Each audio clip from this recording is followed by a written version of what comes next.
여러분들은 가장 최근에 느낀 감정으로 어떤 것이 있으신가요? 아마 오늘 하루만 하더라도 굉장히 많은 감정을 느낄 수 있을 겁니다. 그리고 감정에 따라 사람의 외적인 표정도 함께 드러나게 되는데요. 기쁠 땐 웃고, 슬플 땐 울고, 우울하거나 부끄럽거나 등 어떠한 감정을 느끼든 사람의 표정을 보면 알 수 있습니다. 그런데 혹시 여러분은 좋아서 눈물이 난다 라는 말처럼 너무 기뻐서 눈물을 흘린 적이 있으신가요? 한 외국인은 한국에서 뜻밖의 상황 때문에 기뻐서 눈물이 난다며 한국인에 대한 아낌없는 칭찬을 하고 있습니다. 사람이 가장 답답해하는 상황 중에 하나가 바로 기억이 나지 않을 때입니다. 방금 전에 내가 만졌던 물건이 갑자기 사라져 어디에 뒀는지 기억이 나지 않을 때, 방금 내가 무언가를 하려고 했는데 무엇을 하려 했는지 떠오르지 않을 때, 회사에서 상사가 일을 시켰는데 깜빡하고 잊고 있다가 갑자기 상사가 와서 다 했어? 라고 물어볼 때, 내가 리모컨을 어디다 뒀더라 라며 리모컨을 찾을 때 등 내가 경험한 일을 기억하지 못하거나 드문드문 기억하는 일은 생각보다 자주 있습니다. 특히 나이를 먹어가면서 이런 일은 늘어나게 되는데, 문제는 밖에서 발생했을 때는 내 지갑이나 핸드폰 같은 중요한 물건을 잃어버리기 일수라 각별히 조심해야 되는데요. 아마 사람이라면 누구나 집 밖에서 자신의 물건을 잃어버린 경험이 한 번 이상은 있으실 텐데요. 혹시 여러분은 그 잃어버린 물건이 다시 돌아오셨나요? 한 외국인은 이 상황에 대해 글로벌 커뮤니티에 글을 작성했는데, 내용 확인해 보겠습니다. 나는 한국에서 3년을 살았지만 여전히 적응할 수 없는 문화가 있어. 나는 다른 외국인처럼 평범하지 않은 이유로 한국을 왔는데 북한 때문이야. 그들에 대한 정보를 찾아보는 것은 내 인생에서 가장 재미있는 일이었고, 자연스럽게 한국에 대한 정보도 접하게 되면서 내가 그 문화를 직접 겪어보고 싶다는 생각이 내 하루를 가득 채웠어. 하지만 북한에서 살 수 없으니 한국으로 이사 왔고, 그것이 벌써 3년이 지났다. 나는 여전히 한국의 많은 것들을 공부하고 있으며 이해하려고 노력하고 있어. 하지만 내가 가장 적응할 수 없는 게 하나 있는데, 그것은 한국인이야. 너희는 만약 물건을 잃어버린다면 그 물건이 돌아올 확률이 얼마나 된다고 생각해? 10번 중 1번, 2번. 하지만 한국에서 놀랍게도 10번 중에 8번 이상이 돌아와. 그중 1번은 물건의 주인을 찾지 못할 때이고, 나머지 1번은 누군가가 의도적으로 훔쳐간 거겠지. 나도 한국에서 지갑을 몇 번 잃어버렸는데, 놀랍게도 그때 잃어버린 지갑을 아직까지도 사용하고 있어. 잃어버릴 때마다 언제나 내게 다시 돌아왔거든. 내 지갑은 500달러가 넘는 비싼 제품이며, 나는 항상 100달러 이상의 지폐와 카드를 들고 다니지. 하지만 한 번도 사라진 적이 없다. 나는 몇 나라에서 살았었지만 한국 같은 나라는 처음이야. 나랑 친한 한국인 친구와 길을 걷는데 땅에 떨어져 있는 스마트폰을 발견했고, 나는 그냥 가자고 했지만 친구는 그것을 주워 주인에게 돌려줘야 한다고 말했다. 하지만 작은 문제가 있었어. 스마트폰에 배터리가 없었는지 방전되어 있었고, 나는 그냥 그 자리에 그대로 두고 가자고 말했어. 하지만 친구는 잃어버린 사람은 굉장히 슬퍼하고 있을 거라며 가까운 휴대폰 판매점에 방문해 충전을 하고 결국 주인을 찾아줬다.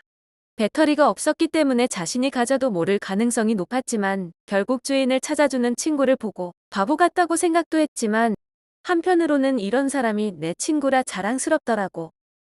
그는 내가 이 스마트폰을 가지면 누군가는 굉장히 슬프지만 내가 주인을 찾아주면 그 주인도 기쁘고 나도 충분히 기쁘니까 주인을 찾아주는 게 훨씬 좋은 선택이야 라고 말했어. 한마디로 주인 없이 버려진 스마트폰을 가져가는 것보다 주인을 찾아주는 게 본인에게 더 큰 기쁨이라고 말한 것이지. 만약 나도 한국이 아니거나 한국에서 안 살았다면 발견하자마자 좋다고 말하며 가져갔겠지만, 한국이니까 그냥 가자는 말이 가장 먼저 나오더라. 한국은 참 신기하고 좋은 나라라는 것을 그때 또 느꼈어. 내 생각에는 한국은 불과 70년 전만 해도 가난한 나라였다가 부국이 되었기 때문에 돈의 중요성과 가치를 어느 나라보다 잘 알고 있으며, 가난하게 살았기 때문에 더더욱 돈과 같은 물건에 대한 욕심이 적은 것 같아. 글은 여기서 끝이 납니다. 평소에는 크게 중요하다고 생각하진 않지만 잃어버리면 100원짜리 하나도 소중하다는 것을 알게 되죠. 그럼 해당 글에 달린 외국인들의 자세한 해외 반응 살펴보겠습니다.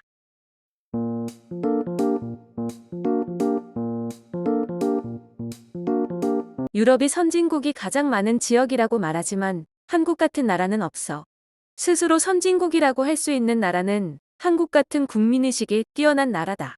이제 곧 유럽 대부분의 나라들은 선진국이었던 나라가 될 거야. 100년 후에 한국인들은 유럽이 선진국이었다고? 라며 놀라겠지. 지금 우리가 한국이 그동안 왜 선진국이 아니었지? 라고 놀라는 것처럼. 한국이 가난했던 것은 드라마 속에서 북한이랑 비교할 때를 위한 소재 아니야? 3년 전에 한국 갔을 때 전혀 느끼지 못했어. 나는 살면서 지금까지 핸드폰을 버스에 4번을 두고 내렸는데 유일하게 내게 돌아온 나라는 한국뿐이었다.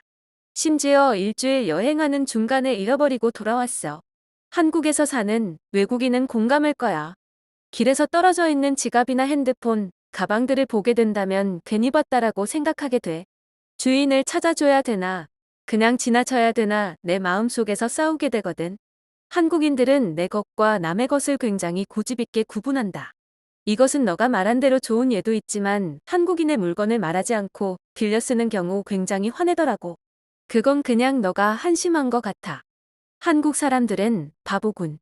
잃어버린 지갑의 주인을 찾아주는 것보다 더 큰 기쁨은 그 지갑에 있는 돈으로 내가 원하는 물건을 사는 것인데 말이지. 그러니까 한국 같은 치안이 불가능한 거지. 생각하는 것 자체가 다르니까. 이 나라에서 돌려받는 유일한 방법은 잃어버린 사람이 고인이라는 소식을 들었을 때 인간으로서의 마지막 양심만이 물건이 돌아오는 유일한 방법이다. 그마저도 돌아오지 않는 경우가 있다.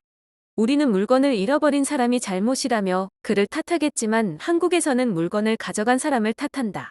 이런 국민의식이 형성이 될 때까지 굉장히 오랜 시간이 걸렸을 거야. 근데 잃어버린 사람이 잘못은 맞지. 그리고 그 물건이 돌아오지 않더라도 누구 탓을 할 수는 없어.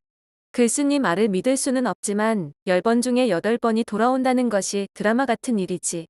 그래서 한국인들이 드라마를 잘 만드는 건가? 한국이니까 가능한 일이야.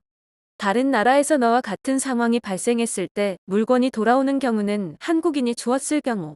그래서 나는 물건을 잃어버렸을 때는 제발 한국인이 주었기를 간절히 빈다.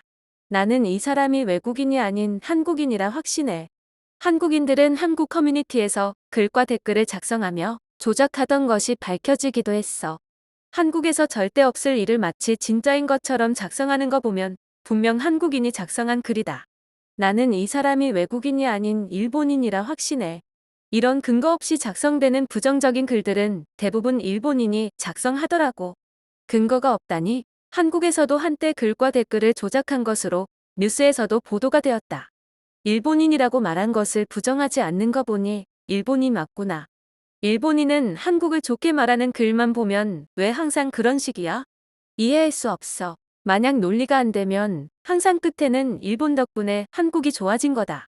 라며 끝날 거야. 그냥 무시해. 일본인은 원래 항상 이런 한국에 대한 좋은 글들을 부정한다.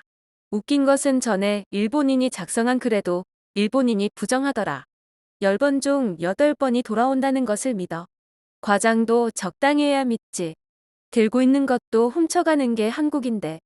주운 물건을 가져가는 건 나는 나쁘다고 생각하지 않아. 잃어버린 사람이 잘못이니까. 하지만 남의 물건을 훔쳐가는 사람들은 자신의 양심의 가치가 그 물건의 값이라는 것을 알아야 한다. 다른 사람의 슬픔으로 돈을 버는 사람들은 사라져야 돼. 그래서 나는 한국이 너무 좋아. 시청해주셔서 감사합니다.